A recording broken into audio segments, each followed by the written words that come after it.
Welcome back to episode number 8 of the Yappin Pod.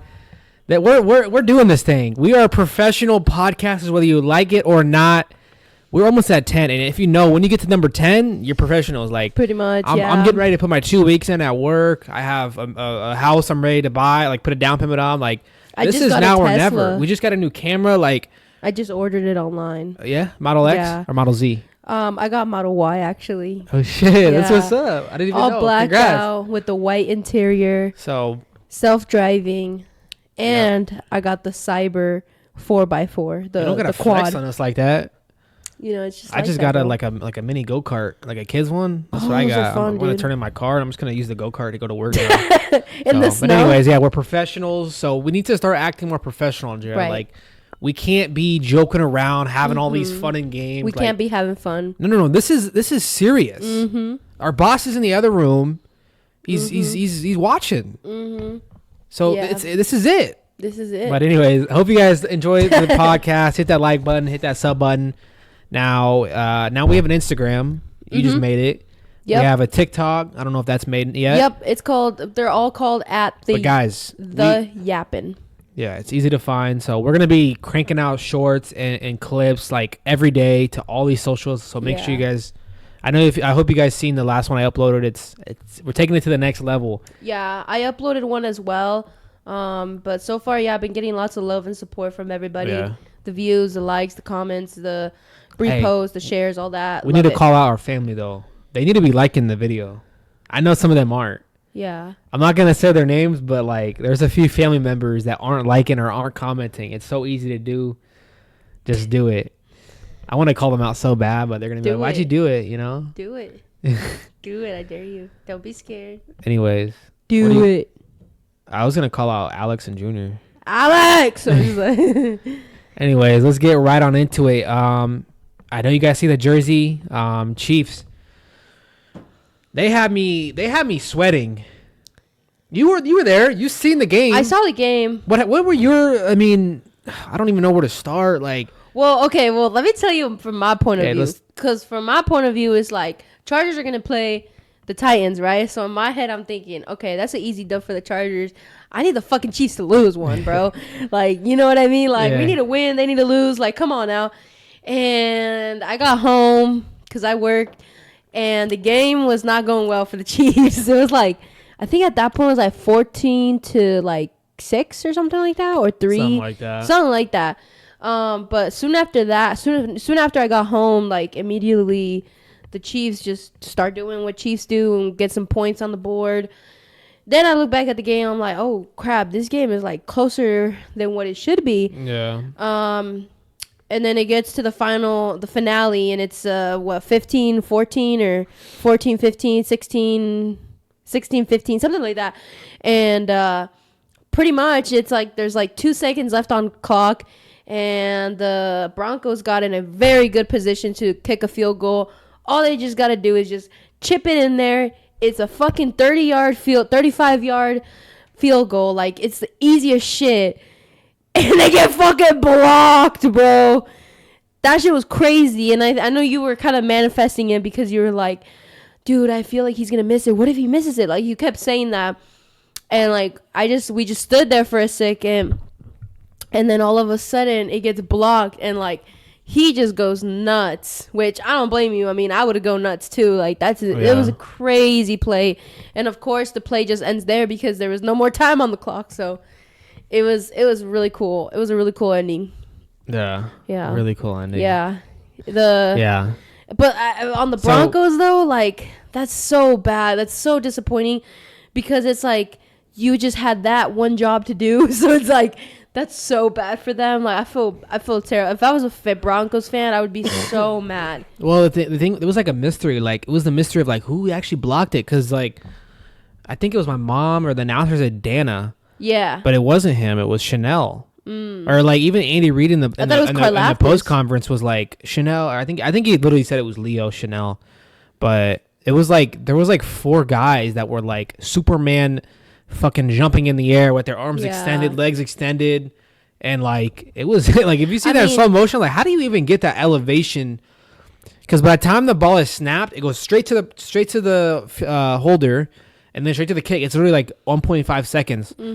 And that's why it's so rare. Like, you never see kicks get blocked, especially in that situation. You never see that happen. But we're going to continue to be called, we got lucky, we're cheaters, all the names in the book, because people don't want to see us win, and we were supposed to lose. The gods had us losing to the Broncos. We do every year. We lose to a bad team. I mean, the Broncos are average, mediocre, but they definitely gave us a fight. Their defense was sacking Mahomes like every play, it felt like. They have a good defense. We knew that going into the game. Yeah.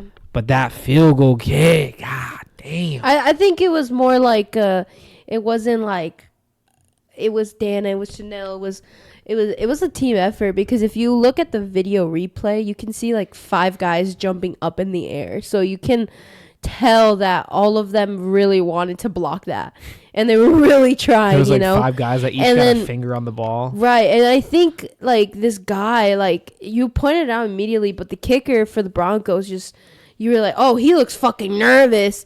And I think the announcers had said that he had missed like a field goal already, or something like that. So he was already like in his head, and then this happened. So oof. Yeah, you know, imagine how he feels right now. You know. Oh, I would. But I don't know if it's totally.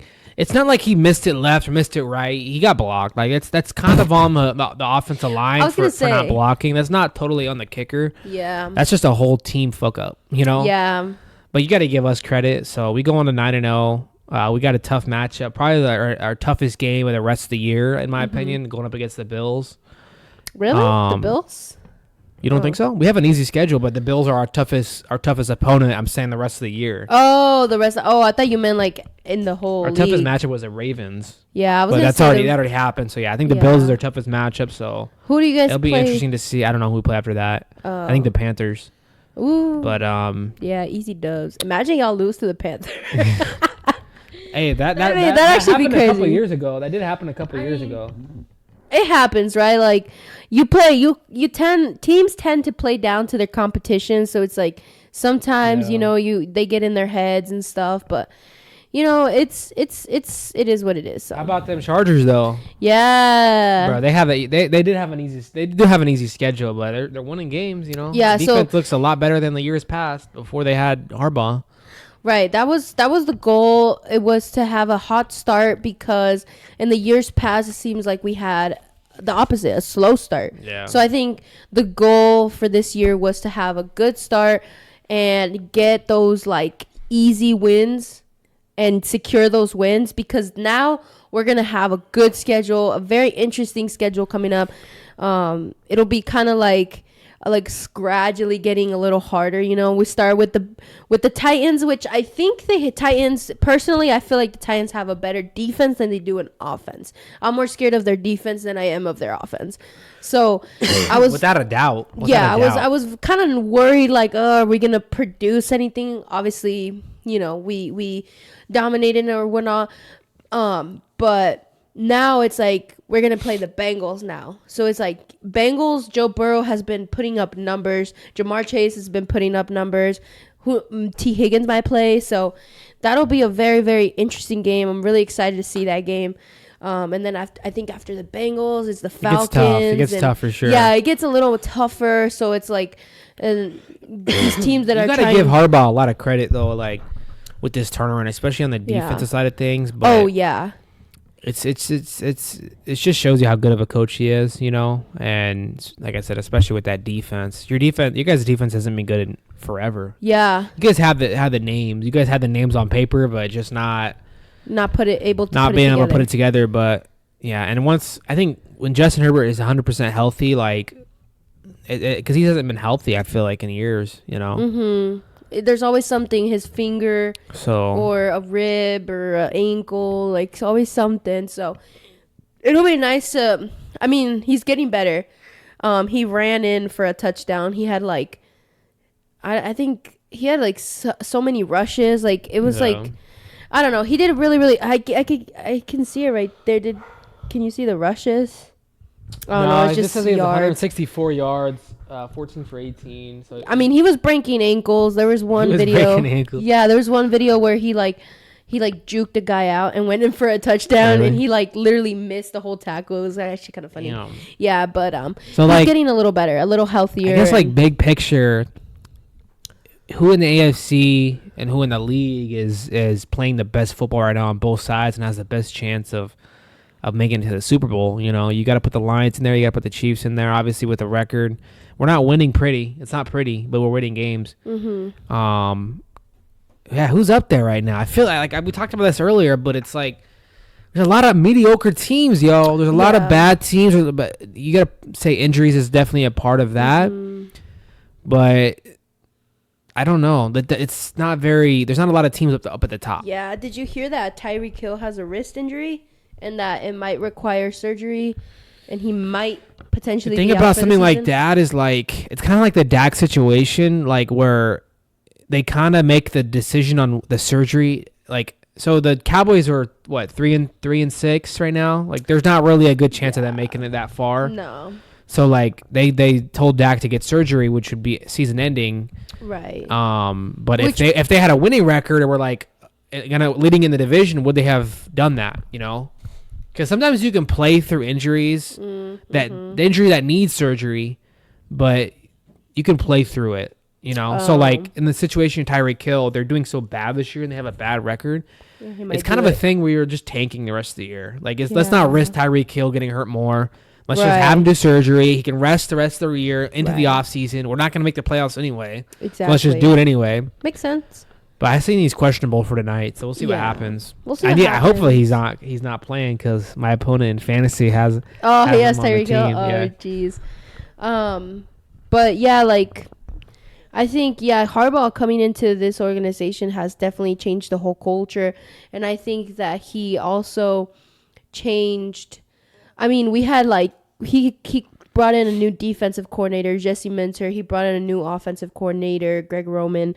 He brought in a new GM. Like, he changed the whole organization. I think you said it right. The culture, that's the big thing. That's the big thing. The culture seems different now. Yeah. I don't think you need an alpha dog type head coach, but not necessarily though. And he's just a good leader. It's just a good leader. I don't think your past coaches were good leaders. It's also been about the next man up. We've continuously had bad injuries amongst players, especially our good ones, and it's always been like the next man up has been just not able to do their job. And it's like now it's like we're having the next guy up with, like, for example, this Titans game, Khalil Mack didn't play. So it's like, who was the next man up? And it's like, whoever, I honestly don't know who it was. So sorry. But it was Khalil Tack. I don't know. But whoever it was, like, they obviously were able to get the job done. Like, Joey Bosa's kind of been hurt, like, dealing with injuries for a while now. I feel like that's his whole career, though. Pretty much. And it's like he's finally kind of seeming a little healthier. I don't think he's 100%, but I mean, good enough to perform. And I think that's what we need. Yeah. A performance. Speaking of Joey Bosa, his brother, Nick Bosa. You remember that play with Baker Mayfield? Oh, that's like the coolest play I've seen. Well, first of all, bro, Joey. I mean, Baker's a big guy, like for an average male, but I think Baker's probably 6 foot. Let's give him 230 maybe. Bosa's probably 260 and 6'3". Pure muscle, no body fat. Looks like a guy that I don't know. But his quads are fucking huge. And his arms are big. Like he's Baker took him on a ride. Like Bosa was riding his arm for 5 seconds, literally. Like, first of all, you got his arm. Just I don't know if that's against the rules to yank their arm down. I don't think you can do that. But you can't. I don't think for a quarterback. I think you can do that. Really? You can do that. Oh, I'm surprised. But Baker must have an arm of steel, bro. You guys gotta check out the play because it's insane. I mean, he looked like he was like holding that kid back. From like like the little kid is trying to grab the lunch money. He's like, "Give me back my lunch! Yeah. And he's just like, "Nah, he's the bully." Like it was tough. And then not only did he stiff arm him while running, and he's looking for the open man, but then he completes the pass. That's the part that completes the play, completes the highlights. Mm-hmm. He completed the pass, bro. So tough. That's some Mahomes shit, though. I don't want to glaze Mahomes right now, but that's some Mahomes shit right there. I've never seen Mahomes stiff arm a guy and then throw the ball. He hasn't done that, but he's done a lot of other shit that's crazy. He's done a lot of other crazy He's done a left-handed pass before, Andrea. Mm-hmm. That's like you Darvish deciding to throw righty. Or no, lefty, because he is a righty. For one inning. Mm-hmm. That'd be insane. You'd be like, is this an alien from outer space? Anyways. He looks like one. I think if Mike Evans and Goblin never got hurt all year, I think the Buccaneers would be like 9-1. You know they're the only team to beat the Lions this year? Really? The Lions' one loss was against the Buccaneers. And that shows you how good the Buccaneers' potential could be if their stars could stay healthy. What impresses me more about the Buccaneers is how they're able to score all these points with mediocre receivers. All these points. They only put up 20. I mean, that's good, but I wouldn't say it's like 30 to 40 points. I mean, that's better than only scoring 6 points but or 10 points. You make a good point, though. Like, they haven't had any receivers healthy. They're even McMillan, was he playing last game? I don't know. I dropped him. I forgot. You said I dropped him. I forgot. But off fantasy, I mean. Yeah. So who, like, but besides the Chiefs and Lions, who are the other teams that you could see from the AFC? How many can go into the playoffs from each side? Each 6 side, 7. Or 7. So from the AFC, I could see the Steelers, Ravens, Bills. Chiefs. No. I'm asking who has a legit chance to make it to the Super Bowl. I think Chiefs, Ravens. That's it. Yeah. I think if the Ravens tighten up their defense and fix that shit, because they have the players. That's a good point. They just need to fix it. That defense is gonna come back to bite them in the ass. That's why I think. I mean, the Steelers. The Steelers they're just so well coached on the defense, bro. There was this one play when they played the Commanders, okay, and Jaden Daniels goes to make this throw to their, what is it, McBride? Is that the tight end? McBride. Yeah. He throws it down, but what's his name? Minka Fitzpatrick. Yeah. He's so smart. And, so if he would have twisted his body and put the ball over, he would have been on a first down. Washington wins. Oh, I remember that. It was at the end. But he tackled him so well that he wasn't able to twist his body and pull that ball forward, so they counted it at 4th down. And those are like the very little things that matter. And that's why I think that, I mean, they're high up on my list. Minka's been a Pro Bowl player for a long time. He was a big player for the Dolphins like 5-6 years ago before he got traded. He's always been a top safety. I've always liked watching him play. Their defense has always been good, though. Mm-hmm. But their offense has lights out lately. And they just got Mike Williams? Like, someone posted on Twitter or something, like, I forgot. But, yeah, I forgot. I'm not even going to say it. What? It was like something about I don't think you even remember, like, the red line. Aaron Rodgers, when Aaron Rodgers made that throw to Mike Williams, and it cost him the game. And he was saying that Mike Williams didn't run the red line. Oh. Which is like, it's like deep NFL talk, like nerd talk, which I don't even really know what it means. But yeah, I remember that Aaron Rodgers like blamed Mike Williams, but Mike Williams, I mean, he used to be a ex-Charger. Like, he was very good. I keep saying Mike Evans. Look at Mike Williams now, and look at the Jets in situation. Like, it's like Mike Williams is in a better situation now. Oh yeah. And he just caught a game-winning touchdown, and Devontae Adams is on a losing. Like, they just lost to the Cardinals or whoever it was. It was like 6 points that they put up. Something like that. I think it was so bad. I think it was Cardinals, yeah. Cardinals put up like 31 points. Like, they just got blown out. Okay, but Chiefs, Ravens, Steelers are like an X factor. Yeah. I think they're a make or break team if they get their offense. Like, I think it's not really about their offense getting in a rhythm. It's more so of proving themselves amongst good teams. Like the Ravens. But they have a tough matchup. Like, if they beat the Ravens on Thursday, I think they're like up there now. Mm-hmm. But that's a big game. mentally for the Steelers. Mm-hmm. If they can get past the Ravens, divisional rival, Ravens have dominated them for a few years now. Like, that's a big test. That's a big matchup. That's going to be interesting to see. And also, what, like, do you think the Bills are can possibly make it there too? I don't know about with McDermott. I don't like him as a coach. And then it's not anything personal. It's not anything that he's done or said or anything. I think it's just some of the decisions that he makes are very questionable. I don't know if you've watched any Bills games ever, but sometimes some of the calls that he makes, or I don't know if it's him or whoever is making these fucking calls. Sometimes I'm like, what the hell? Like, one time they were on a 4th down. Like, they could have actually had a chance to win the game. And they were so close to getting a 1st down. And instead of freaking running the ball, they threw the ball. I don't know. There's been so many situations where I'm like, I don't know. This is like a... And coaching is matters in the playoffs. It does. It matters a lot. But I don't know if they have the firepower on the offensive side. Like, I don't know. Like, when the playoffs, like, is Keon Coleman gonna be a fucking game wrecker? Well, they got Amari Cooper. He's been hurt, and he honestly hasn't been as good in the last few years as in his prime. I think he's getting older too, and you just haven't seen him be like a top 10 receiver in like forever. Yeah. Why would all of a sudden he's going to be a top 10 receiver in the playoffs? I don't know. That's hard to believe. I think the Steelers and Bills are like the X factor. I think if the Bills can develop a bit of a better defense, I think the offense won't matter as much. If your offense can put up 17 points in a game, but they can hold the opponent to 10 points or less, that's what's going to matter. If you can score 20 points but only hold your opponent to 15 points, that's what matters. That's why defense is so important. And defense is another thing where it's like also about the next man up. Who's the next man up? If this guy gets hurt and the next man is up, are you good?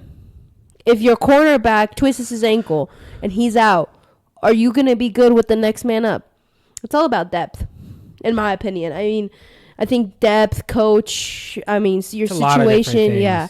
And that's another thing why I favor a little bit more on the Pittsburgh. I feel like they're a sneaky team that no one can talk about right now, but like they can kind of sneak their way in, Yeah. But it's because they have 2 quarterbacks. So it's like if Russ is not performing well during a game, he has, let's just say, 3 interceptions. They're down 14. Okay, fuck it. Let's put Justin Fields in. And let's just say Justin Fields pops off and he's the one. Like that. That's what interests me about this team, because it's like these quarterbacks they could just use them so well. If Russ were to get sacked and he kind of gets a little shooken up or hurt or something, all right, let's bring Justin Fields in or something. Or even drawing up like a cool play, have Justin Fields and Russ in, and then like Russ throws it to Justin Fields throws it back to Russ, and then Russ goes for a deep pass. Like, that would be so crazy. We haven't seen that though. Like, if they were, I agree that they should probably implement Fields a little bit in some trick plays, just to add another dimension of like a decoy kind of, yeah. With that, I feel like Mike Tomlin's always been a conservative, and he's not the type to do a bunch of these trick plays like Andy Reid or Sean McVay. But I think that's actually smart. Like, have like Justin Fields line up as like running back.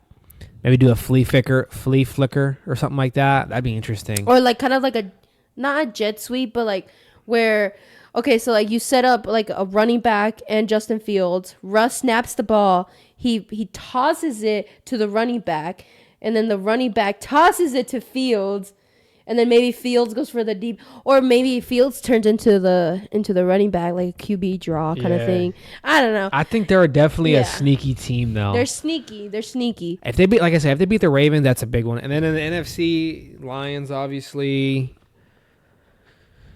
It's really just the Lions. I mean, the Eagles looking good, too. Eagles are looking good. Commanders. Eagles are looking better. They also need to tighten up their defense a bit, but they're looking better. Yeah, I think, their offense on paper is great. Jalen Hurts, AJ Brown, Devontae Smith, Saquon. Oh my gosh, Saquon's a beast. I mean, their defense is great too. I think they just have a little bit of things to figure out there. Yeah. But other than that, but I hate Sirianni. I don't think he should be I think everyone hates him. Even their own fan base was talking shit. Yeah. I don't know. I just feel like he's too like up here. Like, dude, calm down. Like, yeah. Like, relax and like focus on the game. You're the coach, not the player. Like imagine if Andy Reid started talking shit to the fans. Oh no. Like it would be like Andy would never. First of all, Andy would never. Yeah, he's too. He has class. Honestly, I don't think a lot of these coaches would. Like, I don't see the Harbaughs doing that. I don't see Andy Reid doing that. But I think Nick Sirianni was doing that to try to show that he's a part of this Philly, attitude, this attitude era. He's a part of this. Because Philly fans are kind of obnoxious, and they're not scared to boo their own team. Mm-hmm. And they have an edge to them, It's part of that like New York, like that blue collar class fan base, where like Boston and New York. Yeah, it's just they don't give a fuck. Like they're very blunt. It's different than LA because all the fans, they just got done with a 10-hour shift. They're coming to enjoy the game. This isn't LA where they're all celebrities. Huh? In LA they don't work. No, I mean, West Coast is more rich people. It's more business owners that just have money. Really? I think when you go to the East Coast, I think you need to be careful. Hang on. I think you need to be careful because I have a lot of Californians watching this, and you might just offend. I'm not saying they don't work. You're not understanding what I'm saying. I'm saying I think that's why. I don't know. You don't. That's why they don't give a fuck. I don't know. Because they're mad they had to work a 10-hour shift. I was trying to like explain my reasoning, and you always cut me off, and you always say, "I'm sorry. Go ahead. You're offending me." Because I'm from the West Coast. You're not offending me. Shit, I'm not mad. Just listen to me. Let me cook here. You need to let me cook more often. I'm getting ready to cook this meal. It's gonna be a long, slow cooker. All right, slow cook. So when you go like Philly fans. They probably save up their money for months and months. They worked overtime just to afford going to this one game. But that's why they're willing to boo their own fans. Yeah. I'm not saying that's a good thing, but they want to see a good product on the field where they spent their hard-earned money that they had to save for months. But people like Rams fans, are they hardworking people? Wow, that's offensive. Our fucking Las Vegas Raiders fans. So you think Chargers fans are not hardworking people? Who? Charger fans? I think there's some in there, but it's not like Philly fans. They're LA. Chargers are from LA. Then see? Wait. There's a difference though. What? Babe, can I be honest with you? Go. When I put on a Chargers home game, half the crowd is not even Chargers, it's the other team. You guys don't even sell your own stadium with your own fans. Uh-huh. But if Eagles fan base, it's covered in green. Okay. But what does that have to do with being a hard worker? I said, let me cook. This is going to be a slow cooker. So I'm still wondering. The turkey's in the oven right now. And it's getting ready to finish. Full green out crowd has to. But let me ask you this. With LA. Las Vegas Raiders fans, like, just got done at the casino. They didn't just finish their 10-hour shift. It's just it's a different level, Bruh. I think that the East Coast are more passionate about their team. That's the main point I'm trying to make. They're more passionate. If Chargers fans were really passionate about their team, why don't they actually go to the fucking game? I don't think it's that they're not passionate. I think it's that the like Philly, New York, Boston, I think they're just more blunt and they don't give a fuck. And they don't respect. And I think that's what it is. Because if you respected your team, you wouldn't boo your team. Personally. Really? Yeah, why would I boo my own team? You look stupid. I don't think, I think that's wrong. If you're any fan of any team and you boo your team at their own stadium, at your own home stadium, and you're in full gear, you look like a clown. You just paid a ticket to go watch this game in full Eagles gear, and you're booing your own team. Get the fuck out. Go be a fucking Yankees fan then. Wait. But notice how we're trying to say that Philly fans are kind of dickheads, right? Mm-hmm. We can kind of agree on that, right? Well, yeah, they are. Do you think that Nick Sirianni is trying to be in that club of being a dickhead by also talking shit to his own fans? No, I think he's just stupid and trying to like seem like this tough guy and like it's not getting to him, kind of like persona. Like, no, it's not getting to me. Like, fuck all of y'all. Like, no. That's what he's trying to do. Where's he from, by the way? What if he's from like... He's Italian. I know he's Italian because he always has the Italian flag on there. So he might be from the East Coast. I think he's from like New York or something. You know that Andy Reid used to be the Eagles coach? For real? Yeah. Andy Reid is goated. He should come to the Chargers. Wait, you know what he said to Leo Chanel in the locker room? What? He said that he would like for blocking the field goal, right? Mm-hmm. He said he would treat him to a cheeseburger.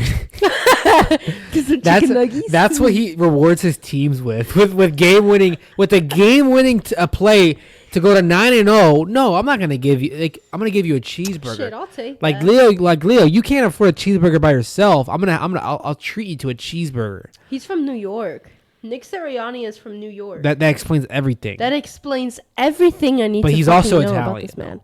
He can be Italian and from New York. Yeah, right. Like you're Italian descent. He's a dickhead. Do the New York accent. I don't even know. I don't know. He's a dickhead. I don't know how to do it. It's kind of hard. Anyways, yeah, I think Eagles have a decent chance. Nick Sirianni is a dickhead though. Nick Sirianni, Sean Payton looks like one. You hate Sean Payton. We were watching. I want all the smoke with Sean Payton. All he kept saying was, "Oh, I hate this guy. I hate the way he looks. I hate the way he wears his glasses." Like, you know when you walk in, it's like the first week of school, and you walk into your math class, your English class, chemistry, whatever. You sit down and you see the teacher walk in, and he just looks like a fucking dickhead. Like he just looks like an asshole. But let me ask you this. And sometimes some people can't control their face. Yeah, a lot of you people, can't. You can't. Like it's just your genetics. Right. Like if you look like a dickhead, that's your genetics from your parents. Right. That's the way you were born. I mean, some of it you can control. You know, like you can fix your face. You can. Fix your face. Hey, good morning, guys. Like fake it. Fake it till you make it. Oh my god. But like Sean Payton, maybe that's the way he was born with a dickhead face. I don't like it. You don't like it? Nope. And just because of that, I don't like him. So, fuck him. Who is, by the way, while we're on the topic of head coaches, do you ever watch a Dan Campbell like locker room celebration speeches? Sometimes. Yo, he might be the best like motivator. Like he's perfect for the fucking job, and he played for the Lions. He's a former Lions player. Now he's the coach of the Lions. I know you like him too, but yeah. Whenever I put it, like I'm not a Lions fan I'm not a huge Dan Campbell fan, but like he just like whenever I watch his speeches, like I want to like run through a brick wall for that guy. Like he's just a perfect guy to be for the job. Mm-hmm. Yeah. Like just the way he talks, just his inspiration, the passion. He's a good guy. He's a great guy. Like I feel like I need him. Like I need him sitting in my kitchen every morning so that when I wake up, he can motivate me to go to work. Jaden, today's the day. Oh. Today's the ducking day to make that money.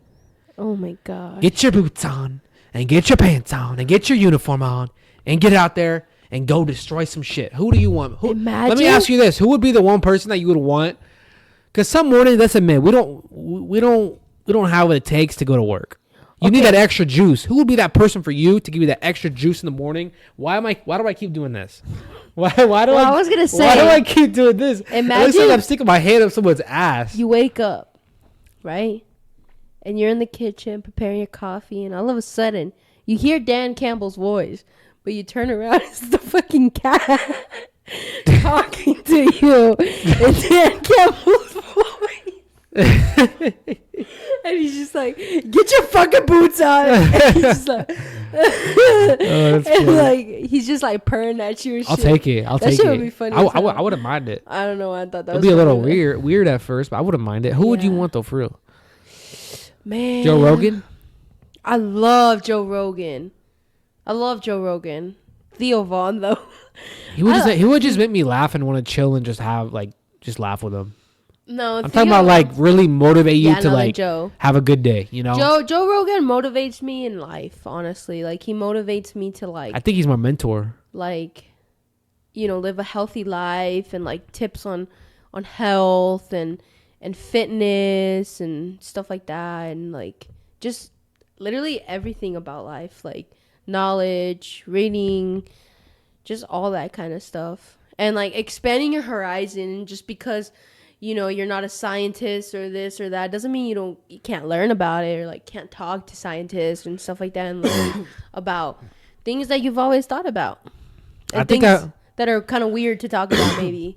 I think I've learned more from Joe Rogan, like listening to his podcast, than my entire college and high school career combined. Yeah. That's being for real. That speaks volumes. Probably not high school. I did learn a lot in high school. Yeah, but for sure, I learned way more from Joe Rogan than in college. Mm-hmm. And part of high school, because you learn he makes some shit, it interesting. He's not like sitting there just like, so in 1959, like, no, like he's having just a normal conversation with you.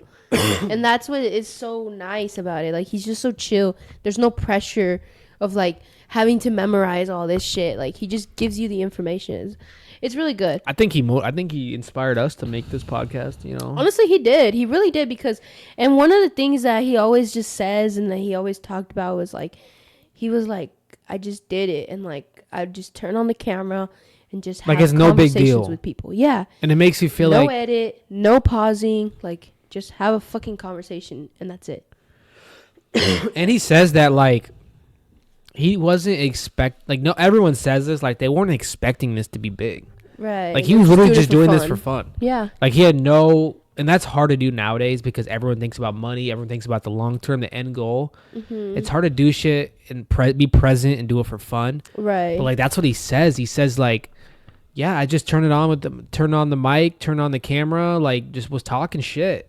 Yeah. And then it turned into now he's interviewing the president of the United States. He's interviewing the top scientists in the world. And the vice president. The richest man, Elon Musk, in the world. One of the funniest guys, Theo Vaughn. Like, he has, and not only that, but like he also has like people that you may not know their name, but like they're very important people in society. Like, they could be astrophysicists, they could be like conversationalists,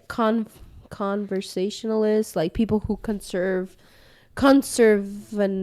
don't know. That's always like the toughest word for me to pronounce. But just people oh my god. I think it's the variety of people. Yes, like and how every episode, it's a completely different person with completely different goals and what they do in life.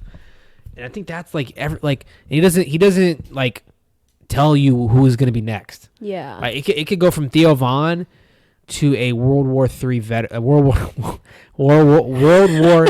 I said world. Whoa, what the fuck? World War III hasn't happened do it, yet. Say it. World. Say it fast. World War II veteran or Vietnam veteran, and then next thing you know, he has a specialist in toothpaste. In toothpaste. Yeah. I think some of my favorite episodes. Well, I have a ton, but one that I can think of right now that I remember I was at work, and this was when me and my mom really started getting kind of very conscious about how our meat is produced and how it's cut and how these cows are treated, and not just cows but pigs and all this livestock and how it's treated and cared for and all this stuff. And he had like farmers on his agriculturalists on his podcast, and it was a daughter and a father, and basically they have a bunch of livestock, and they were just talking about their experience about meat and how some of these farmers don't care for their. So like that's what I'm trying to get at. Like, he just has so much variety, and like he really opens your eyes, and it's like there's so many regulations in like European countries and other countries, and there's no regulations here for like certain chemicals. And yeah, he said that there is like an ingredient in Fruit Loops that we have here that's illegal in other countries. Yeah. Illegal. Yeah. And that's what's like concerning, and it's like we should be caring about what goes into our food, into our system, because that fuels us. And like there's no one cares though. Yeah. Like it's like 1% of Americans care. Yeah. I'm in Casey's. I'm in gas stations all day, and I see people just go in there, get their 3 cans of Monster. They're gonna get their 3 taquitos. They're gonna get their gummy worms. They're gonna get their fucking everything. Chips, yeah. And it's like they probably do that. That's like their daily routine is getting all this gear. And I don't they gotta blame them. They gotta get this care package for work to get through the day. I mean, I'm not saying that I eat good. That's the problem. It tastes so. And I'm not saying good. that I eat like 100% healthy, but these people are in trouble, man, and they're not going to live long lives. It's the government. You know? It's the FDA that needs to, put 100%. Regulations and the government guidelines. Doesn't care. The government doesn't care about people's health because it's making them money. It is. It's making these big corporations, and you know what else? It's making pharmaceutical drug companies hella money. Oh yeah. Because the more people eat like shit, the more they're gonna go to the doctor, the more they're gonna get their medications, that's gonna give these companies money. Mm-hmm. It's a fucking cycle that's never gonna be stopped. Yeah. Until the government does something about it. And because in other countries, healthcare is free in other countries, like in Europe specifically, in a lot of countries in Europe, healthcare is free. You don't have to pay out of your paycheck. And your hard-earned money to go get an inhaler because you were born with asthma and there's nothing you can do about it, or have to go get an EpiPen because you were born with allergies and there's nothing you can do about it. It should be free. It should be, but these companies got to make money, Andrea. Yeah. And I know it sucks, but that's the reality. That's the reality. The government is working with these companies. I think I have a suspicion that it's going to stop because of the new president. Our RFK Jr. Yeah. I don't really want to get into politics that much. Yeah, I don't really want to get into politics either, but he's big into fixing this system. Yeah, the system. But fuck, I lost my train of thought. I had a thought I was going to say. Yeah, but those are like some of the examples that Joe Rogan has put out there and really open our eyes. Another one that I got reminded of was the one where he was talking about I think his name is Python Cowboy or whatever, and basically it's this guy who's down. He goes down in the Everglades, deep in the Everglades. I just remember my thought, by the way. I don't know if you want me to jump in real quick. Or, go ahead. Joe Rogan thinks that, which actually makes a lot of sense, that ADHD is not an actual condition. It's just kids that have a lot of energy that aren't meant to be in sitting in a classroom, sitting still for 8 hours a day. Hell no. It's just the kids that have ADHD have just extra energy, and they need to be let out in like physical activity. And that makes a lot of sense because I think he thinks that ADHD, they only make it a condition to like so they go to the doctor and they get this. They medicate and it them. Gives money to the companies, pharmaceutical companies. But it's a fake illness. It's a fake thing. I don't think it's a fake illness. I just think it's kids who are a little bit more hyper, a little more active. And I think that sports is a great way to put kids who have ADHD and let them pretty much let their energy out. It's like having a dog who's very hyper. But when you say like someone has ADHD, it's looked at in a bad way, but I think it shouldn't be looked at it like that. It should be looked at, like your kid has a lot of energy, like that's good, you know? Yeah. Does he play outside a lot? Like, you know what I mean? Mm-hmm. But yeah. I mean, some great athletes who have won, for example, like Michael Phelps, he has ADHD, and because if you have ADHD, or if your kid does, and he goes and does like a 3-mile run and comes back, he's not gonna be he's gonna be taught, like he's gonna be chill now. Yeah. Like you're telling me that's just a coincidence? Right. If ADHD was a real problem, they would be constantly like running around even after their physical exercise. But no, like people with ADHD, after they do an exercise, they're chilling. People think that ADHD is just that physical. It's not just physical, like they just need to run and run. It's not just that. It's their head too, and they can't focus as easily as maybe me and you. It's so hard for them just to focus on one thing, one topic, one thing. Is that like a part of their brain or what? Huh? I feel like everyone has that down. Their mind is focused on a million things and they don't know. Like that's why anxiety. Sometimes, huh? I think that a little bit of that is anxiety too, though. No. And sometimes their mind can jump from thing to thing, and that's why they're kind of like going from topic to topic. Or sometimes you tell them to complete a task, and it takes a very long time for them to complete a task. And it's not because they don't want to complete the task. It's just because their mind is going so fast. Just like imagining like you're running on a treadmill consistently. That's how their mind is. They're running. So it's like if you don't stop sometimes and slow down, you're going to miss a lot of things. And that's how ADHD is. It's not just a physical thing, too. It's also mental things that are hard to do sometimes. And there's a lot of hard tasks. Interesting. You were talking about the cowboy Python cowboy. Python cowboy. But yeah, like that's another podcast that that I didn't know about all this. But basically, I don't even know what the fuck he is. I guess a cowboy, and he goes down to the deep Everglades of Florida, and pretty much there's a big python problem in the Everglades, and it's pretty bad. And I got reminded of it today because I was listening to the Joe Rogan episode with Theo Vaughn, and he was talking about, he's like, guess how many pythons per square inch, or no, guess how many pythons are in the Everglades? And he was like, I don't know, like 100K. He's like 500,000, and that's just an estimate. That's crazy. There's no more bunnies. There's no more rabbits. There's no more deer. Barely any deer. There's no more foxes because those pythons haven't ate them all. They're eating alligators too. And that's another crazy thing, how these freaking pythons just wrap themselves around shit and just suffocate and eat whatever the fuck. That's wild. They're literally eating freaking alligators. Alligators are like dinosaurs. They're eating deer too. Yeah, and they eat a bunch of deer. They eat rabbits. They pretty much eat anything, like mice and rats and shit. So, is there a problem? Is that a problem? Like, I mean, with obviously the ecosystem, yeah. With the ecosystem, yeah. Yeah, because the Everglades. 500,000? There's no way. Huh? 500,000? Yeah, that's what he said. That's a lot. Yeah, Jamie looked it up, so. Oh, yeah, that's definitely accurate. Yeah. But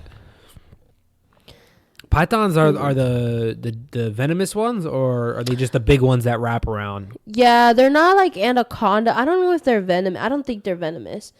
They're just so gigantic. What's more scary, a small but venomous, like that could kill you in one bite, or a big ass snake that's not venomous but can wrap itself around your body and break your bones? Probably the venomous one, because they're usually like kind of like strikers, like they like to like suddenly like strike at you, you know. So but I don't know how fast like the fat ones are, like the wrap around you. So like I wonder if I could outrun it.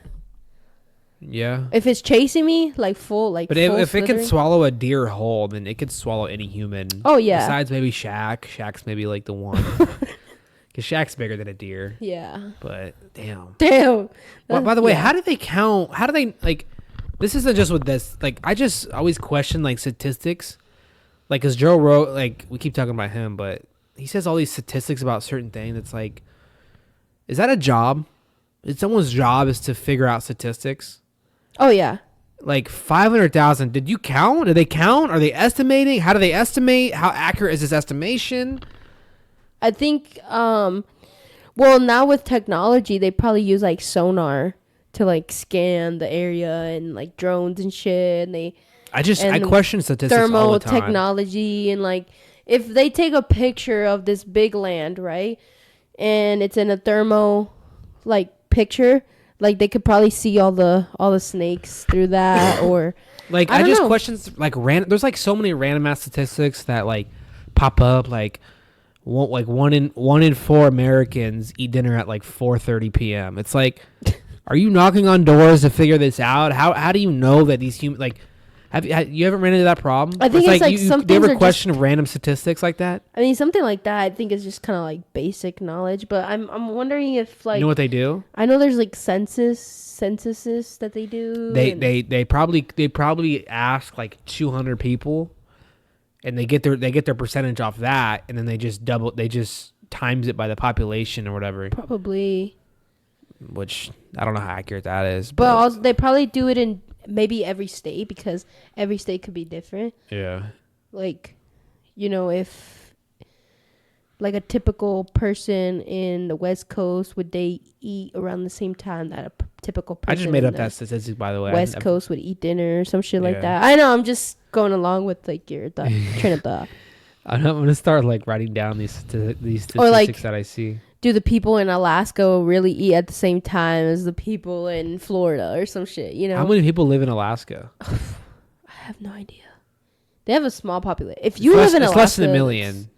Oh yeah, it's probably less than 100,000. Let's look. Do they have houses in Alaska? Are they living in igloos? Some. You can't live in an igloo, right? There's no electricity in an igloo. Oh no. Are you looking it up? Yeah. Give me your guess. 16K. Wow, it's probably a lot less than that. It's probably a lot less than that. That's low as fuck. What do you guess? Way more. Well, you can't guess. You have the Yeah, I know. I can't guess. What is it? 733,000 people. About. Really? Yeah. So that's actually a lot of people. Yeah. That's a lot of people.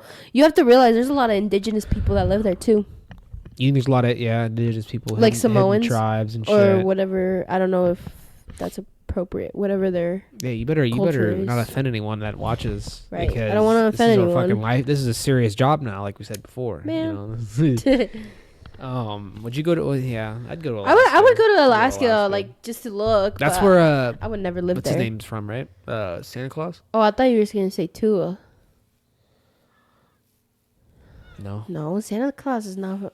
He's from the North Pole. That actually offended me. That you think Santa Claus is from Alaska. But he sent me he sent me a letter in the mail last year. So that doesn't have to do anything with Alaska. Where's he from then? The North Pole. In Alaska. That's not in Alaska. Are you fucking with me right now? You're fucking with me right now, right? You're actually... No. Put the phone down. Put the phone down. See, you don't want You're fucking with me right now in front of these people. I'm not fucking with you, bro. Let's see where...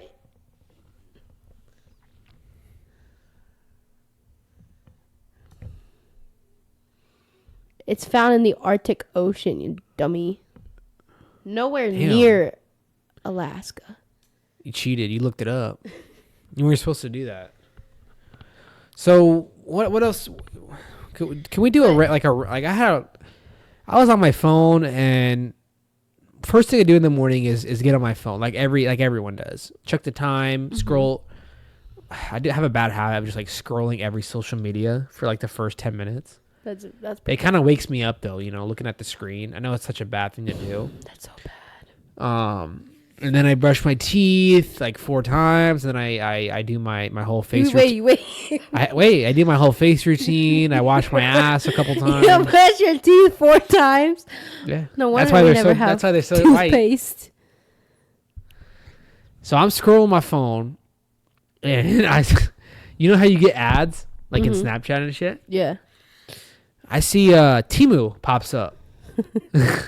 Temu pops up. You know Temu, right? Yeah, I know Temu. I'm pretty familiar. That's where you get all your fucking purses from, huh? Oh yeah. And I see all my purses. I see buy an excavator now, and then it has it's a video of 3 excavators with someone's controlling inside them. And they're this is how we feel after we buy our excavators. And I'm just it's just throw me off that you can actually buy an excavator on Temu. And it's the last thing I would expect, because you expect this designer clothes and shit and fake shoes, but you can buy a fucking construction equipment.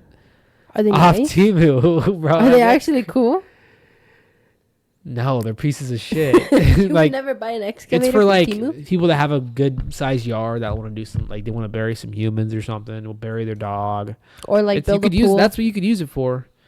But it's pretty small. But it makes me think what else can you buy at Temu? You could probably buy anything. BB guns. And are these Temu where are these Temu factories? Are they? Oh, they're China. Probably in China, huh? Yeah.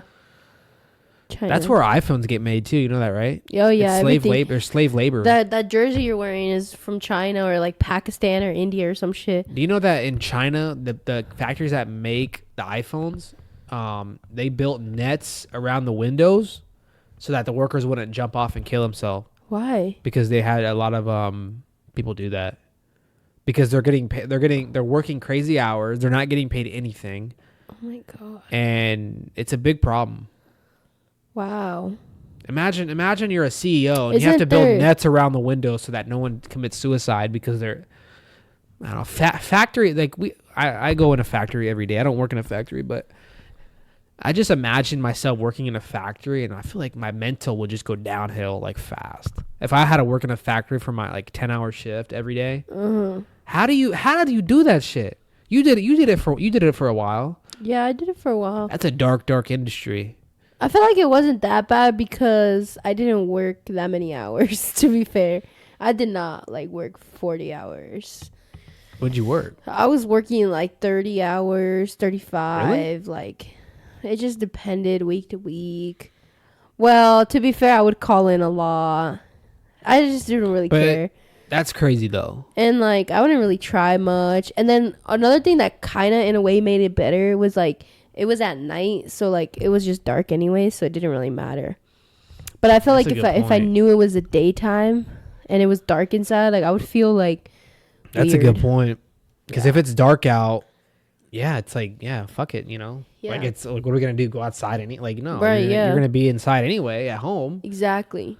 But there's no wind. That's the thing. They need to make windows in the fucking factories. I'm gonna contact the CEO. Like huh? But yeah, I mean, I didn't like it. I mean, it's not a fun, like, environment. Like, you know, you can't really, like, oh, let me walk out here for a fresh breath of air. Like, yeah.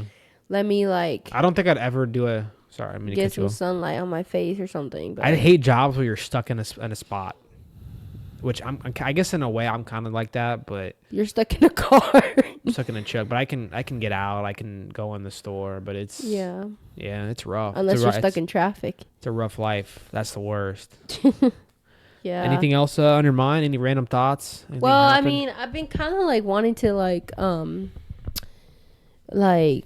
get back into, well, kind of back into reading, but like, here's the thing. Ugh, reading? Yeah. It's the same way I feel about it, but I need to like read like 2 books a year. Like, I feel like that's reasonable. That's reasonable. I feel like that's reasonable. People read 1 a week. Yeah. There's like this girl that I used to work with at Target, and like this girl had like a gajillion books, and she would read 1 book a day. How? She would bring a different book every single day. Were they big books, little books? Oh, I mean, they were like medium, like probably like that thick, but like that's how she would spend her time. Like she wasn't scrolling on her phone. She was a fucking head in her book. She's smart. I mean, I guess. Yeah, she probably watching this like, what the hell, girl? Damn. I ain't trying to call her out, bro. I just thought like maybe she's reading books every day. Like she's probably like an intelligent person, right? Yeah, I mean, yes, like, I mean, yes, but there's no comment. Wait. How thick are these books? Like, do this. I mean, okay, well, the ones like that I would see, they were like probably like that thick. No, there's no way. Yeah. She's skipping pages. She's skipping words. She's like reading every 3rd word in the page. You got to be a psychopath if you're reading every 3rd word. So it's like dragon, toes, ground, fire. You know, I had an English teacher, and he told me that he's like, if you ever hate reading and you just want to know what the fuck the book is about, just open the book in the middle and start reading, and you'll get like the main idea of the book. It's like you open up to like a sex scene. That's the first thing you open up to. Well, if you like romance novels. So you want to get into reading? Well, yeah, I want to get into reading, but like I've heard like audiobooks is like good. I've heard Kindles. Like I just like the only thing that about audiobooks is like, what if the voice reading the book is so monotone that I just like, instead of listening, I zone out? You know what I mean? At that point, it's like a podcast. Exactly. Well, I want it to be kind of like a podcast, like where it's at least a little interesting. But some voices can be so monotone, like they just sound like this and like this. So they're so soft and like you just zone. It's so easy to zone out. That's why you got to go old fashioned. You got to go with the paper book. You got but the soft cover, right? I like hardcover. Oh, fuck! What the fuck? What kind of weirdo likes soft cover? Wait, you like the hard shit? I like hard. Hey, yo, chat. Yo. No. I like the... But here's the thing, though. Like, I just for some reason, I just can't sit down on the couch, turn everything off, and just sit there and read for 30 minutes. I'm the same way. It's so hard. Nowadays, our brains, with social media, our brains are wired for quick dopamine. That's how TikTok became so big. You get a release of dopamine in your brain quick from a 10-second video. And now... It sucks to say, but I cannot watch a movie now. Like, it's actually a problem. Mm-hmm. She'll be like, "Yeah, let's sit down and let's watch a movie." Like, I'm like, "Nope." Like, I don't know how to fix it. Like, my brain is like, "This is boring. You need to go to you need to go to YouTube. You need to watch Twitch. You need to watch Kai." Like, I can't. It's almost like the ADHD thing where my brain won't shut off. Like, dude, I would rather do anything but watch a movie. And I think it's the same thing with a book. Like, I can't sit down. But it's a problem with our culture and our society nowadays. Yeah. But at the same time, it's weird that podcasts are big because it's the opposite. Podcasts are long, and so it's weird, you know? Yeah. I think it's more because podcasts are so unpredictable in the sense of, like, it's not really like a book where you're reading from start to end. It's unscripted. It's not scripted. It's just natural conversating. So it almost feels like you're on a phone call with a friend or like on FaceTime or something. Like a lot of people say that. Because a movie and a book are both scripted. Yeah. There's no book you're reading like, oh, this is, I don't know what's about to happen. Like, no, it's all scripted shit. So maybe that's what it is. Podcasts are unscripted. Because so far, I mean, all the podcasts that I listen to are great podcasts, and they're all completely different. The only podcast that talks about everything is Joe Rogan, but all my other podcasts, like, they have a theme, like true crime or sports or this or that. So it's like, or wellness, health and wellness, or this or that.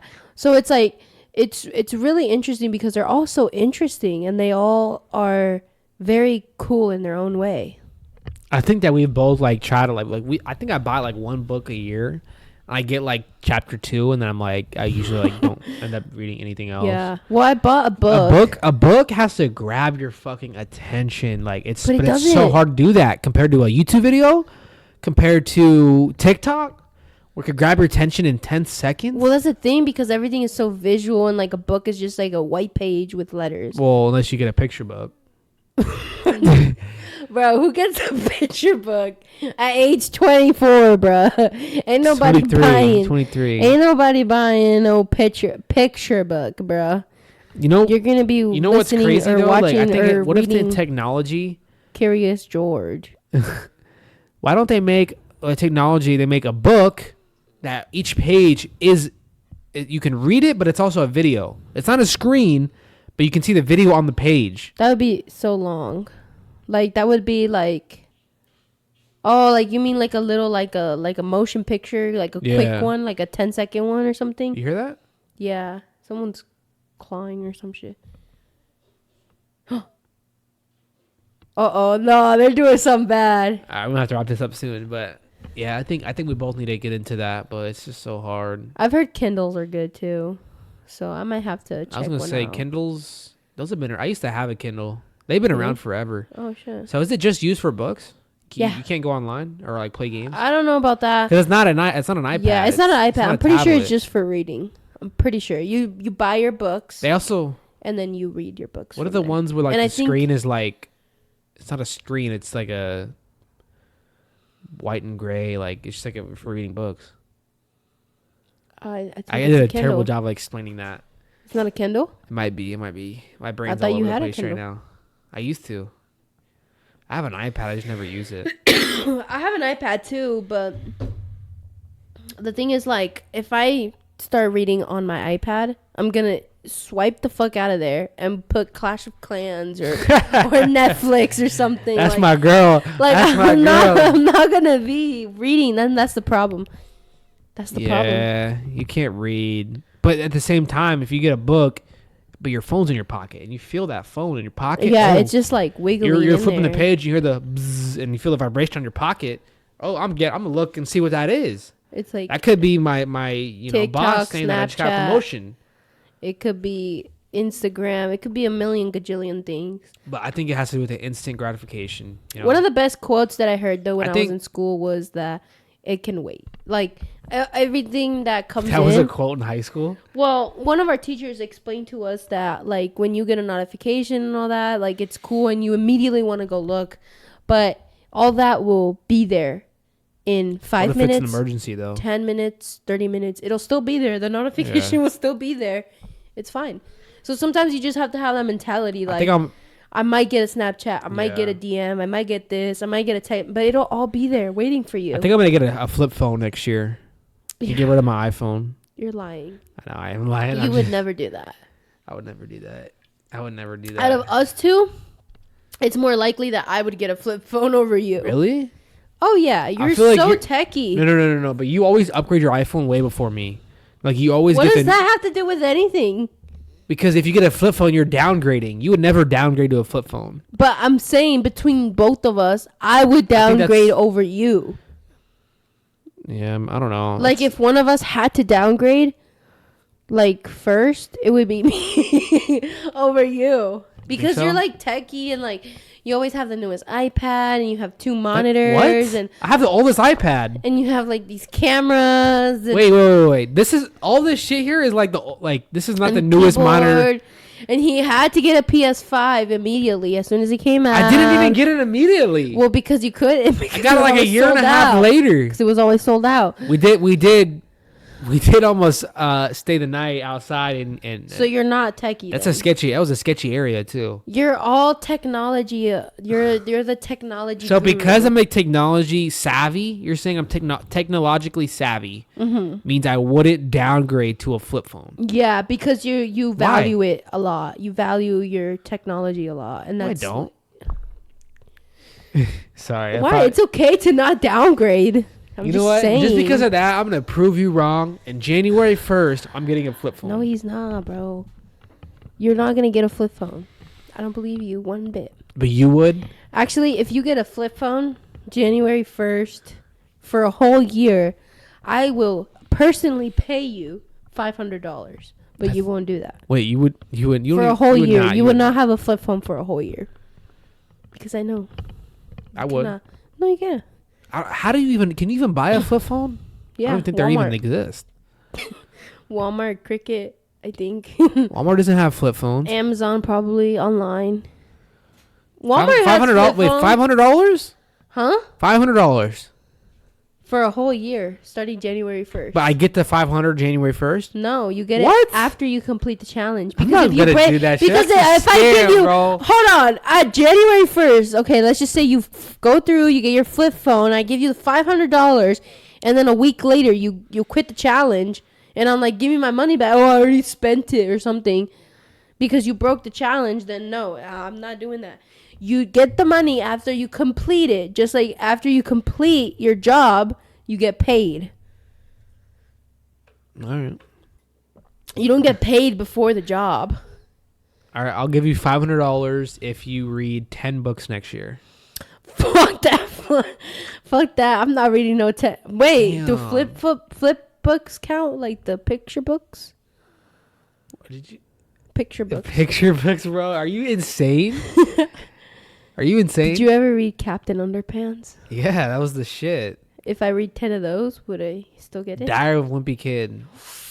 Dude, I used to fucking no, dead ass. I used to beg my parents whenever the new one came out, because it was like what, 13 to 17 bucks at the store to get the book. Or you can get them at the book fair. I would rub my dad's back to get the money. And then I would do the same. I would clean the house just to get this book. Dude, this book was my favorite book series. The best was the book fair, though. When the book fair came to your school, oh my God! Not only do you get the smelly pencils and the wiggly pencils and the wiggly erasers, they had posters, all the Diary of the Wimpy Kid books, all of the Captain Underpants books, Junie B. Jones, like they had everything. Things are so different now. Yeah, the posters, like all the books. The World Guinness books. Oh my gosh, those were the shit. So basically, damn. Wait, I forgot how it worked. Like, what did they take turns? Like each class would go in, and you'd have to pay, right? For like. Yeah, but like they were cheap though. It wasn't like. I remember at my school though, they had a thing where, basically, they would mail your parents the bill. Or you could pay right then. Or my mom would give me money though. Remember this Scholastic? Yeah, the newspaper. Your parents could pay or like order or get a check, and like you can get it, and then you could pick it up at the book fair. Yeah. But yeah, you're right though. Like it sounds crazy to say like in 2024, but like when we were little at that time, like some of these books was like a new video game just came out. Yeah. It was like. Oh, this is gonna make my weekend. Right. And it was just a book. And it was like nowadays kids are not like that. Right. But I wish I could go back in time to that. And like just review it and stuff and like see everything. Bro, my parents wouldn't give me any money for those book fairs. Yeah. My mom would give me money sometimes, like whenever they could. But there was a few times where, like I would go in, I'm like, oh, I want this book so bad, or I want this pencil so bad, but like, because they would be in the lunchroom. For me, it was in the library. They would set up. Oh, maybe it was library. Because I went to Jackson, and they would set up the library, and they would go class by class. So like, the 5th grade class of this teacher can go. Remember field day? Field day was so fun when they had the water balloons and stuff like that. Because that was like it was like 4 days. It was like a week before the end of the year. Yeah. And it was like a school day, but like you didn't have to show up. Most like half the class showed up, and like their parents would come. I was still showing up. And like it was all these games and shit. Yeah. That was crazy. I think up until not middle. I think only one time in middle school. I think I was like in 8th grade. It was like the very last day of school. I didn't go because I asked and like my mom let me. But I think that's the only time. Other than that, I would always go for the last day of school because like I think I always went to the last day. Yeah, because like it was like my way of saying like goodbye to my friends in a way. Because like at that time it was really hard to like meet up with your friends and like hang out because you're like at that in between age where it's like you're a little too young to be hanging out like alone and getting rides and all that. It was kind of hard, and like you don't have your own car or anything like that, and you don't have money, so it's like it's kind of weird. But yeah, that's a good point. I just always went because I think my mom, too. I think it wasn't really my decision first of all, but. Yeah, it's like you get to go. It's like a half day. Yeah, you just watch movies and eat. I remember snacks. like you'd pick up your sack of lunch like in a brown bag. Yeah, and they give you like those Uncrustables and like you get like is school like is school like that now? Is it different or is it like kind of like how we were? It's probably different. Huh? It's probably different. Like it's probably like they try to keep the same concept, but like elementary is probably similar, including like their iPhones. Like they just sit around and like okay class, like it's the last day of class, so if you want to go participate in field day, go. If you want to be on your iPad or on your phone or your computer, you could just stay here and like most of the class just stays there and just scrolling. They should make phones. You need a license and you have to be a certain age to have a phone. Because you need to be 18 to buy cigarettes, certain age to drink, certain age to go to the strip club, certain age to go to this, certain age to drive. But you have a phone with access to nudity, to buying drugs, to doing all this shit. Yes, you can have the parental guidelines or whatever it's called. That shit doesn't work. Kids are smart enough. They go beep boop beep boop. Turn that shit off. Beep boop beep boop. And they could easily see all this shit. I thought it was beep beep beep boop. But they should honestly make it. I mean, kids would hate if they did it because of us. The kids would hate us. Oh, hell no. I mean, they would never do that, but I don't think so. You don't think that okay, but you think that would be a good thing to do because kids are their brains are rotting nowadays. Yes and no. But like personally, like my future kid, like if I have a kid, they're not getting a phone, bro, like till they're older. Like it's easier said than done. I don't care if they fight me on this. Like I'm doing it for their own good. Like because I want to not necessarily protect them from the world. Yes, part of it. But for me, it's more like I want them to enjoy life for what it is. Okay, and not have it clouded by social media. Because that's when you start looking into social media and all these things, your ideas start to change. The way you look at yourself. Like, you want to look like everybody on Instagram, all the models. You want to dress like all these cool people who are rich and have millions of dollars. You want to act like this, but you're not rich. You don't have millions of dollars. You don't look like a model. And that's okay. There's nothing wrong with that. You know what I mean? But it's like everybody wants to be like each other. Like nobody wants to be like themselves anymore. I mean, that's what it feels like. And they just get a phone, they're just glued to it, and it's like everything is there. You don't think that would isolate them in the sense of like they're the only kid in their class with no phone, that would make them feel a certain way, that make them have like a sort of hatred towards their parents because why do all my friends have this and you won't even give this to me? Yeah. Like you got to look at it like that too. Yeah. I think that's an issue nowadays is like everything you said makes sense. Everything you said is correct, but you also might be damaging your relationship with your kid in the future. I don't think so because it's like you can have an iPad when you come home. Like you can have time to do that, but it's like that's why the people are on their kids that are fucking 12 years old are on their fucking phone because they're bored. They're not stimulated. They don't have shit to do. Their parents don't have tasks for them to do. When I was young, and still, my mom told me, okay, when you get home, you have chores to do. First is chores, homework, showering, practice for sports. Yeah. People don't keep their kids busy anymore. Kids come home from school. They're already on their phone when they're on their drive home. They get home. Do you have homework? No, I did it at school. They're still on their phone, scrolling. They go to sit on the couch. Okay, I'm going to go shower. They shower, take a break for 10 minutes while they shower, 15, whatever. Come back, they're still scrolling. Okay, I'm hungry. They eat. They're still scrolling. All right, I'm going to watch Netflix now. Still on their phone or still on their TV, whatever. Like, the whole day just revolves around that. And you think that part of that is the parents' fault for allowing that? Yeah, for sure. Because it all starts from when you're young. See, like, if you change that around, it's like, okay, you're allowed to have a certain amount of time, but, okay, so when you come home, first things first, homework. Second things first is chores. What do we have? We have shit to do. The house isn't clean. You gotta do your bed. You gotta go take out the trash. You gotta go vacuum or do this or whatever. I think that like... And then at 5:00, we gotta take you to the gym or we gotta go to have some kind of physical activity. It's not just about sitting on the couch all day. But you know what about that though? What?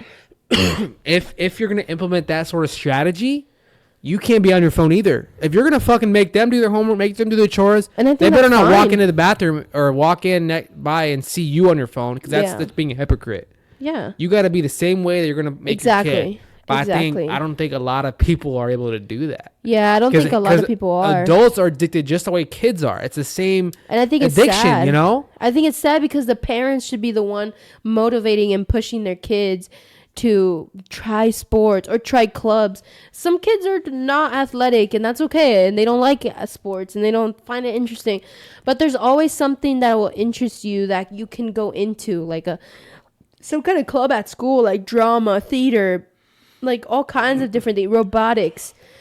Like there's so many different things that you can study or join or try. It's gonna be it's a dangerous with a lot of kids are artists with AI and VR. Like it's only gonna get worse. And some kids are so talented and they wouldn't even know it because they wouldn't even have tried it.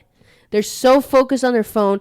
So many kids who you don't know, like let's just say my brother was super addicted to his phone, right? And he didn't play sports or nothing.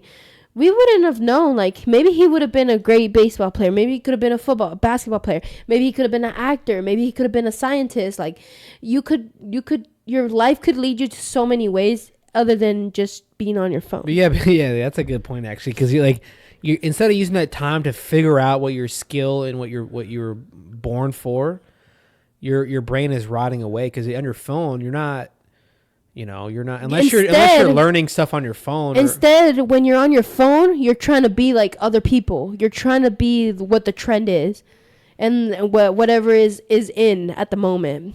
And if you're a little girl, it could be doing your makeup and being super skinny and doing this and going to do this and doing your nails like this and how many people in the world? Because do you think that you God made you to be have a skill, but how many people never realize their skill? Exactly. Maybe you were born to be a volleyball player, right? Or maybe I was born to be the best golfer in the world, but we never tried it. But how many people are like that, where they never tried things and they never figured out what their actual true skill was, and they said they were just, their brain was rotting away on this technology.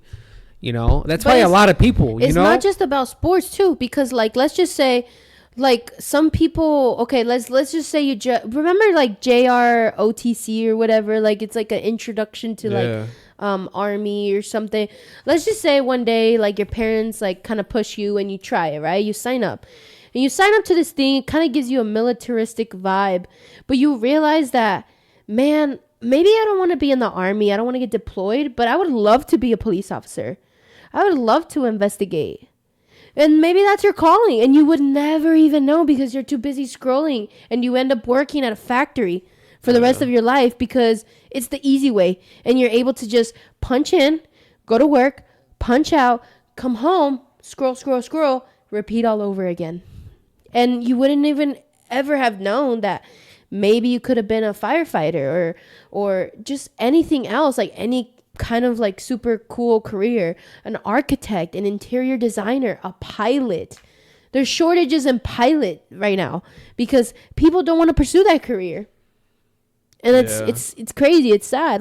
It's harder said than done, though. It's hard to try all these things when you have a full-time job and responsibilities and kids and stuff. But as an adult, yes, but that's why I'm saying it's good to push your kids.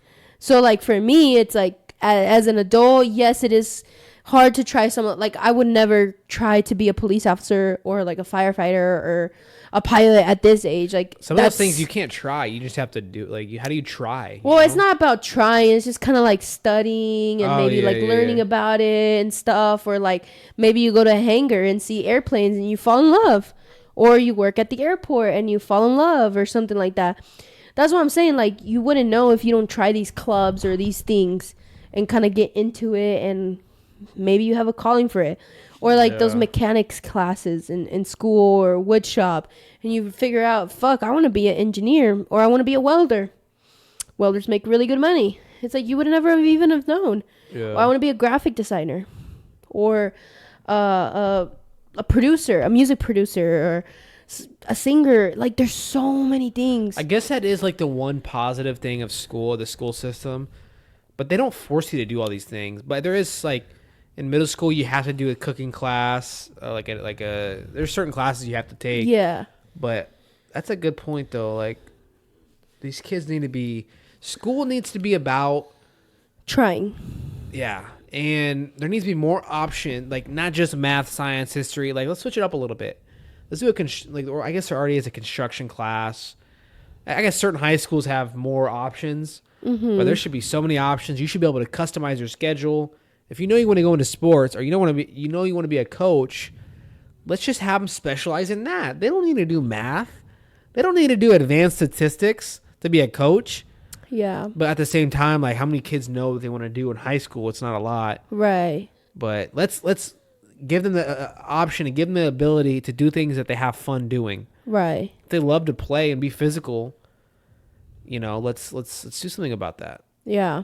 But yeah. And that's why I think that technology is it's kind of it's only going to get worse. It can be those kind of things where it's like you're only hurting yourself kind of situation. Like it could be a blessing and a curse. It could be a blessing if you use it correctly, but if you use it incorrectly, and I'm like, it can be the death of you. Like it can be the fault in your life. And I'm a victim of it where it comes to like, I think everyone is a victim. I know I'm addicted to social media, and I know I take my phone, but I can't stop myself. Yeah. And I think that like it's a lot of people, and that's dangerous. It's dangerous. Imagine like, I don't think I'm addicted to anything else really. But imagine if you were addicted to drugs, and well, I guess a lot of people are, but like you can't stop. Like you're addicted, you just can't do anything about it. That's how I feel about with my phone. Yeah. Like I'm on it every day, all the time. I'm constantly swiping. I want to hear something that gives me dopamine. I want to watch a podcast. I want to listen to sports videos. Not only that, but it's also hard because in our life, our phone revolves around our life. Our life does not revolve around our phone. We need our phone to get to work. Yeah. We need our phone to GPS on the way to this place. We need our phone to punch in to work. We need our phone to pay for things. We need our phone for everything. Some phones even can turn on your fucking car. Like, it's you need your phone to get through a day of life. If I decided today I'm going to leave my phone and I'm going to go to work. But when we were little, it wasn't like that. It wasn't like that. This was only a span of 10 to 15 years where it changed. Yeah. What changed, and how do we go back to how it used to be? Well, it's not going to go back. It's not going to go back. It's only going to get worse. It's only going to accelerate. Technology is only getting better. It's only getting faster with AI. Elon Musk is going to put chips in our brain. Well, one day the phone will be in our brain instead of being in a physical form.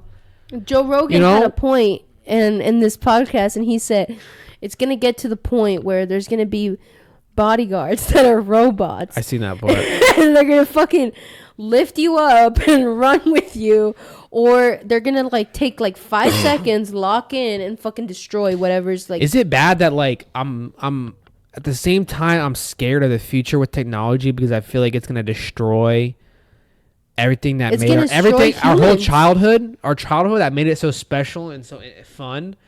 It's not going to be like that for kids ever again. No. That scares me. But at the same time, it amazes me, and it sounds fun when I can go inside a video game and destroy some zombies real quick and come back out and eat some pancakes. That excites me. Yeah. But at the same time, I'm scared because it can destroy human civilization. It will destroy humans, period. Joe Rogan thinks, God, we've been talking about him all episode. I think he thinks humans. I think humans will, technology will continue to advance. It's just a matter of, I don't know how fast it will, but it's going so fast. It's going so fast that robots will take over. AI will take over. Yeah, humans will no longer exist. all the scientists, all the super intelligent people that have been making a career off all this. They say it's not a matter of if, it's a matter of when. Mm-hmm. And it could be soon. It could be in 10, 15, 20 years, but it's definitely going to happen. And there's a real chance if we don't nuke ourselves, AI will be so smart and so intelligent that they're going to be like, why do we have humans here? They're not doing anything to help us. Let's destroy them. Right. And that actually makes sense, even though it sucks to say that they're going to be so intelligent that, why they don't need us. Mm-hmm. And that's what's really scary. But then it questions, like, how do they go about taking us out? Right. You know, I'm not even smart enough to even think about that. I mean, another thing too is like, how many times has this happened before where civilization has been this advanced and then they're like, oh shit, we're on the brink of this civilization being so advanced that we could be taken over by something else or something like that. And in the midst of that transition, there's like a big cataclysmic something that happens to Earth, like an ice age or a freaking like for what though? Like for example, like from now until like within now and like 30, 50 years, let's say between that time, like AI, robots, artificial intelligence, technology is advancing. It's like hitting its peak, but in the midst of that, we get just a big natural cataclysm. Nowhere? Yeah, like out of nowhere because nature at the end of the day, nature will balance itself out. Yeah, nature always wins because. Yeah. You know what I mean? That's what I'm saying. Like, how many times has that happened in history? Because there's been lots of cataclysms, and the Earth has pretty much had resets. Like, you know what I mean? Like, what if this is a way of, like, Earth saying, oh, no, you're getting too far, and it just naturally resets itself. Getting far in the sense of what, though? Like, getting far in the sense that, like we're getting too far where humans would no longer exist, kind of. No, I mean, like, why would, like, what would be a reason where, like, human nature would step in when, like for, like, AI, like, to stop it? Or I'm asking you, like, because you're saying that, like, at some point you think that nature is going to naturally stop us, but stop us from doing what? Or not, wipe us out for what? You probably know? Like advancing because we're advancing too much. Maybe we're not supposed to advance that much. Because if you think about it, hold on. If humans don't exist, trees don't need to exist, water doesn't need to exist, none of that land doesn't need to exist. So like this would just be like a fucking sphere, like literally the Las Vegas sphere, and it could just be a bunch of technology. Like we don't need trees to keep robots alive. You don't need water. They don't need to eat. They don't need blood. They don't need medicine. Like, they don't need any of robots, that. You're saying? Yeah. Maybe human nature steps in before that point, but then they would just wipe us out anyway. I don't know. Who knows? There definitely is like the volcano. Like there's volcanoes that could erupt at any moment that just haven't erupted yet that would knock everything out. There's asteroids that are like just somehow they're circling us without actually hitting our orbit, and it's like, how is this happening? If this asteroid, which I guess there is an asteroid that like in 3,000 years will hit us and will knock us out forever. Damn. Like it's gonna happen. Like there's no if ands or buts about it. Mm-hmm. So it's like you're telling me that's just someone's doing that. There's some sort of being that is keeping us alive. See, to me, there's something more like, keeping us alive that is not allowing, you know? To me, it's more like we're in different timelines. Like, okay, like, let's just say I were to die right now. And then, like, I wake up. I'm a completely different person. I could look completely different, be in a different culture, like, just completely different person. But I'm in a different timeline. Like, I'm in a different era. And, like, we wouldn't know. Oh, when you go to sleep? No. When you die. Like, I could wake up and I could be a man in Egypt in, like, the pyramids time. And, like, I wouldn't even know. Because we don't know. Yeah, that will never be answered. Well, and then that guy could die. And then I wake up as a lady in the fucking 50s doing the twist. I've always thought of that, and I think that there's a good chance, like that right now, Andrea, your body, your soul, this is your 5th time or your 6th time, or 80th time. Yeah, we wouldn't know. You come into a body, you know, and that makes a lot of sense. The souls are being recycled into different bodies, or because like where else would the souls go? You know, I think the souls they very well could be recycled into different bodies. Mm-hmm. Because there's people that, my mom was, I got to have her on, but she was talking about a time when she did a meditation type experience. Mm-hmm. And a ritual. Whatever it's called. It was demonic. I'm a demonic ritual. No, I'm just kidding. She, remember that I told you about this, like she was in a girl's body that she didn't know. Yeah. And she saw her, or no, maybe it was her. She saw her grandma or something. Like, but then yeah, it was something along those lines. It was something to do with past life ritual. Right. And she saw her past life. She saw her past life. And there's a lot of people that have seen that. And it's like... But it's crazy because, like, when you talk about people who experience these things, when they talk about their experience, it's like they are dead serious. Like, they're not like... like, they might laugh because, you know, you're joking or something. But, like...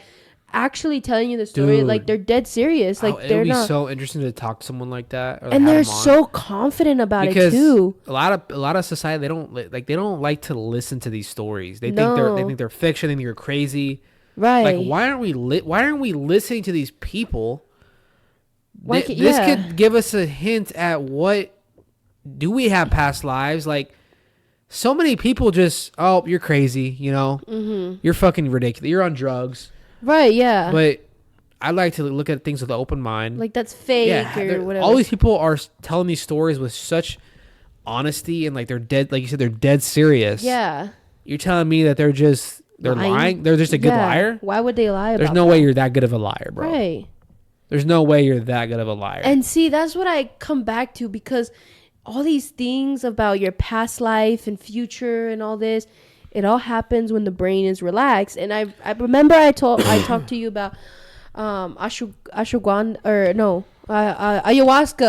and DMT and mushrooms and how when you take these trips, a lot of these people like have experiences kind of like this.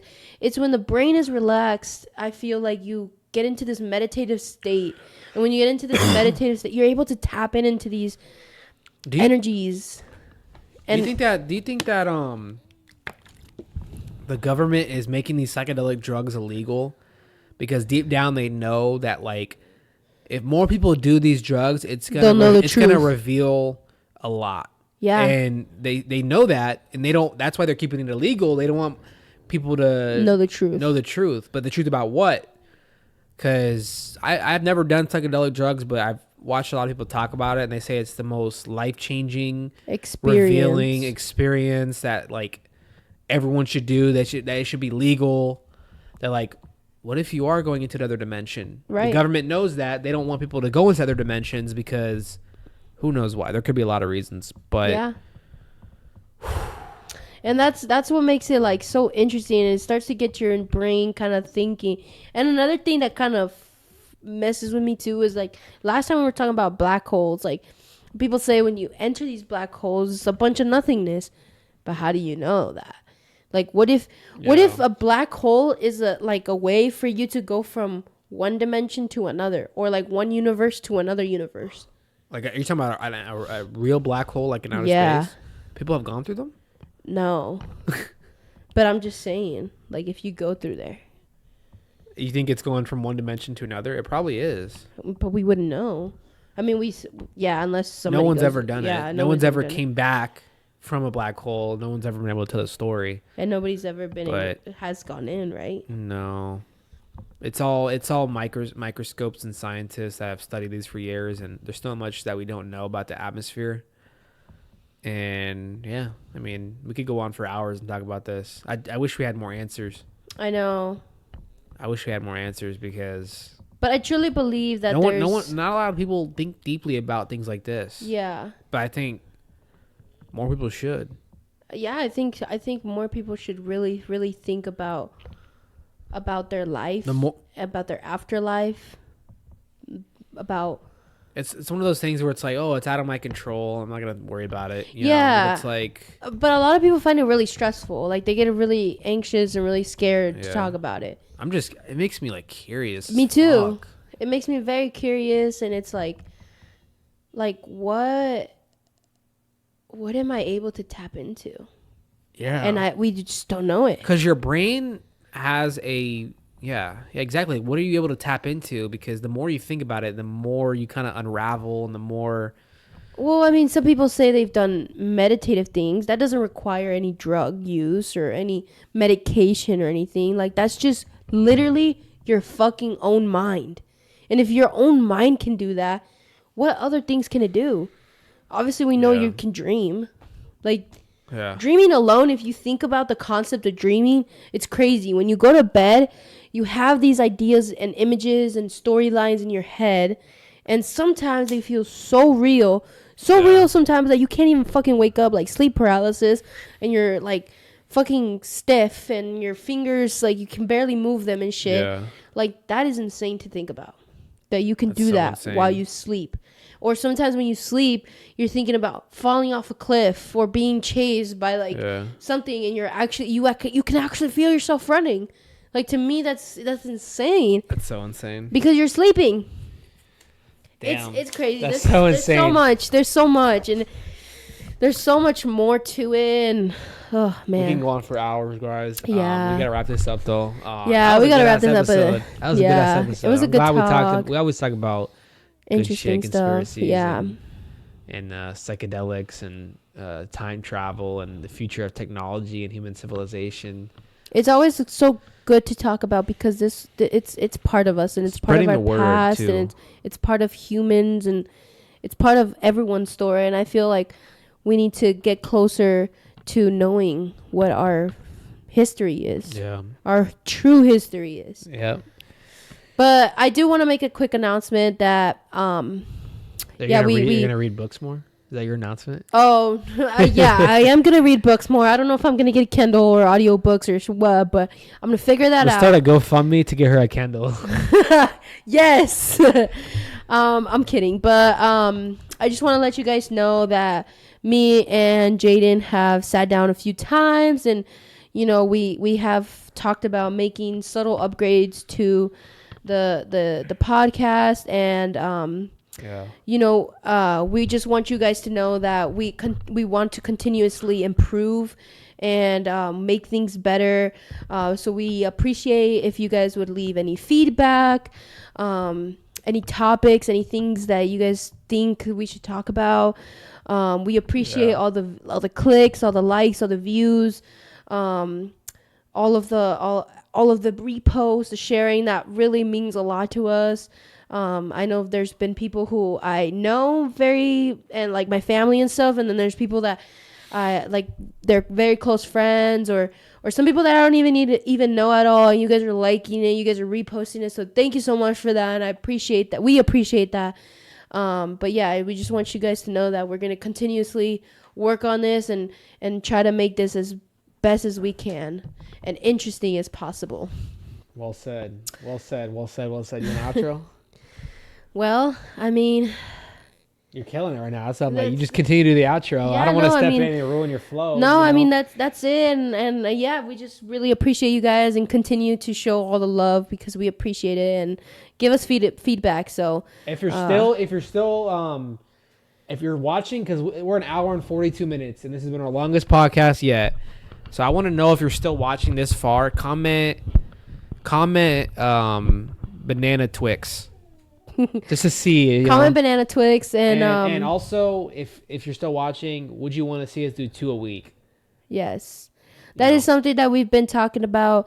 We currently just upgraded one of our cameras, so hopefully that looks better on your guys' end. But yeah, we'll continue to do some subtle improvements. I think maybe after the new year, maybe we could talk about having a guest. We just kind of have to move some stuff around, make some more improvements before we can have more people on here. But I mean, we would love to have a guest. But for now, just let us know. For our first guest, we'll do a raffle. I know, right? Put all the names in a hat, and then we do a live picking. Right now, there's like 2 or 3 people. Yeah, there's a lot of great people that we would love to have. But yeah, thank you guys again a ton for your support. You know, hit the like button. Yeah, hit the like button, subscribe, repost, share, comment, all of that stuff. Thank you guys so much. And if you don't like to do any of that, at least watch. Thank you. Peace out, guys. Peace.